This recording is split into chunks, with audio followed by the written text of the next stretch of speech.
人工智能產業咧喺大灣區咧發展其實亦都係非常之好嘅。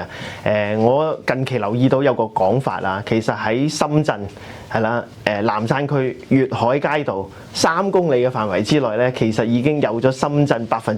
嘅 AI 獨角獸企業。咁所以咧可以見到咧，其實深圳或者我哋廣東本身咧喺人工智能嘅發展咧，其實唔會比杭州差嘅。咁同埋咧，我哋都有好多獨角獸嘅企業。咁我諗人工智能咧未來無疑咧會係喺唔同嘅行業裏邊有更深嘅應用，而且咧亦都會改變到好多行業本身佢嘅商業模式啦，佢營運嘅方式啦，咁帶嚟好大嘅變革。咁我諗關鍵就係作為如果從商業嘅角度嘅話，咁好多企業都要去諗下人工智能點樣去更加利用佢、擁抱佢，係啦，令到佢哋嘅商業模式亦都可以適應人工智能帶嚟嘅一啲變化，係啦，唔會被淘汰，或者可能提早作出一啲改變。咁另外就人工智能嘅使用上邊咧，我諗而家我哋喺法律法規上邊咧，其實亦都要加快去配合住呢個科技嘅一日千里。例如喺行業嘅監管啦、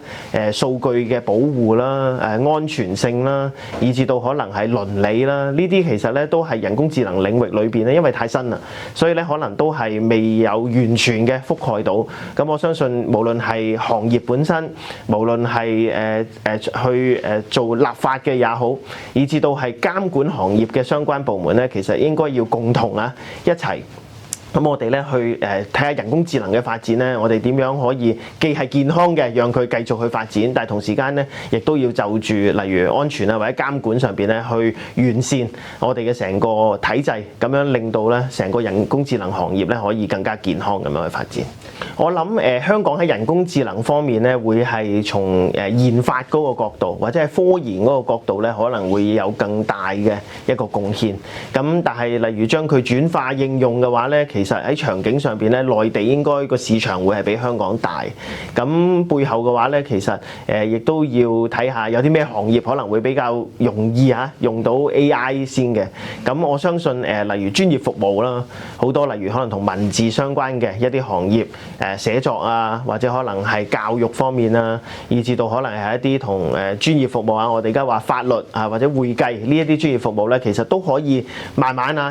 加入好多人工智能嘅一啲元素。咁我諗喺服務業嗰度咧，可以有快啲嘅一啲推進，但係亦都唔排除例如製造業或者係香港有一啲產業，例如教育產業我哋而家都經常會討論嘅。點樣去令到人工智能可以喺教育產業裏邊可以更健康咁樣去融合發展？咁我諗呢啲喺香港嘅應用層面咧，會見到比較多啲。